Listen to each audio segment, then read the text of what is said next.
Greetings YouTube, bam, and welcome to another edition of Wolf King's Vids. Okay, this is going to be my third and possibly final response to True Freethinker, aka Mariano. In your third and final response to me, you said that in terms my ideas with regard to scientific research is based on presuppositions that I need to assess, presuppositions that are linked to your holy book. Now, let me make this clear because this has been a recurring theme in your videos. Science is based on laws of physics. Okay, a scientist is not allowed to say anything. Rather, they're supposed to focus on what they could actually observe and test and measure with regards to patterns in nature. It has to be dealt with through the laws of physics. And miracles, for example, are defined as events where the laws of physics just stop working. So by definition, miracles are not real. So I mean, this is the sort of basis that science actually has. I fail to see how science as a methodology presupposes your worldview when it's all about looking for patterns in nature and finding naturalistic explanations for things. I mean, from understanding how gravity and chemistry works to recognizing how species evolve via natural selection and sexual selection to computers that are built from electronics and essentially godless mathematics to produce videos, I really fail to see how this presupposes anything when we find that they're all based on naturalistic explanations. It's not a matter of presupposing anything, it's just a matter of recognizing how the laws of physics actually are uniform and universal throughout the reality that we're occupying. So, once again, your presuppositional apologetics really falls flat. And you also mentioned the argument from incredulity. And here's what I didn't like about your third video. Most of your videos were pretty cool, but this last one you sort of strawman me in saying that when we're talking about empirical scientific data, we have to use our imaginations. Here's the thing. Your very first video, you invoked this fallacy. Now, you can mock it if you want, but recognize this. I mean, I would think as an apologist and a debater, you'd recognize that a fallacy is a fallacy is a fallacy. It doesn't matter, and it's almost synonymous with the argument from ignorance. So I don't see what mocking it actually gets you.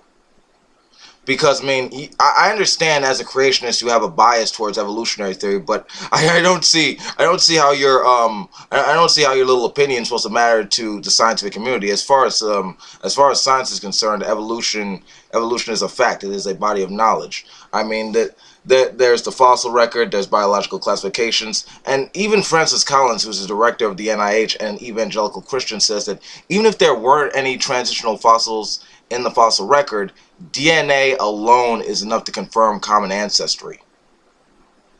I mean, it's right down to DNA. I mean, you can look at the Genome Project, the phylogenies, and we recently cured polio in India. So, and that's a matter of recognizing how viruses and bacteria survive and evolve and stuff. So I really don't see how employing how just like saying that how you just can't imagine or understand how this could actually go, that it must not be true. This doesn't invoking logical fallacies in your arguments really don't help you.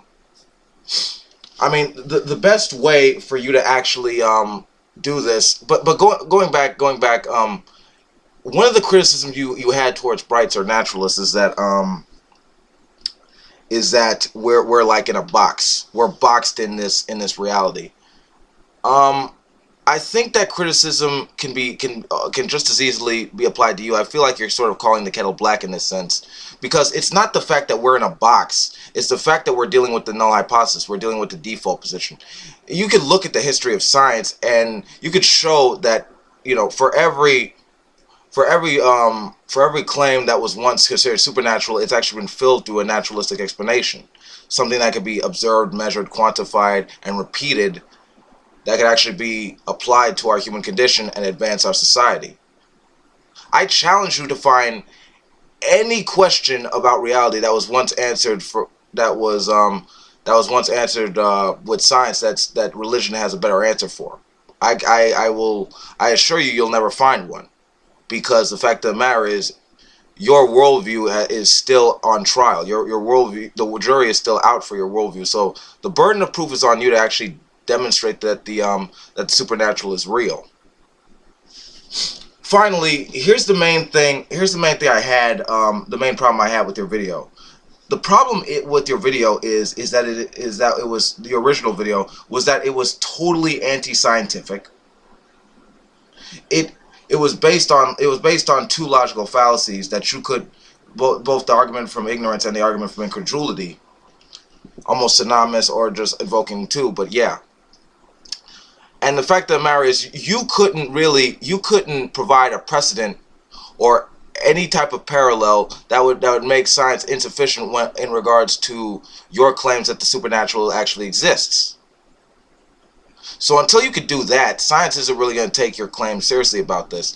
And you also mentioned that I have a bit of what's what I'm looking for.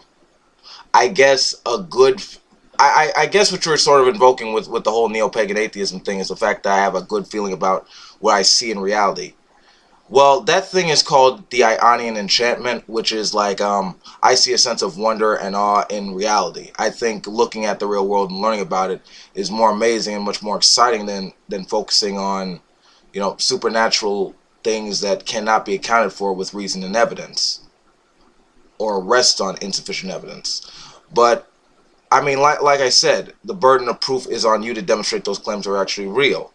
So if your hang-up is that science doesn't take the supernatural seriously, well, I mean, like I said, it doesn't really, it's not really in the business of caring about things that you have to go beyond or violate Occam's razor for. We go with the simplest explanation, and given the fact that our knowledge is being filled by naturalistic explanations, I don't really see how violating Occam's razor or making more assumptions than you could actually back up actually does good for anyone, to be honest with you. So I would consider this, like I said, I would consider that before you try to claim that my worldview is insufficient, because it pretty much speaks for itself, I would consider this criticism to go back to you. And I leave you with the ancient words, sape aude dare to know. I guess this debate is over, so we'll leave it in the hands of the audience. But it's been a good talk. It's been a good chat. So I hope you actually learn from this discussion, because I would say I was informed about a lot about your way of thinking and presuppositional apologetics and how much they're terrible. But it's not this isn't towards you. It's toward anyone who actually uses this. But yeah, that's my video. So yeah, this has been Wolf King. Peace out. I just like doing that. It's funny.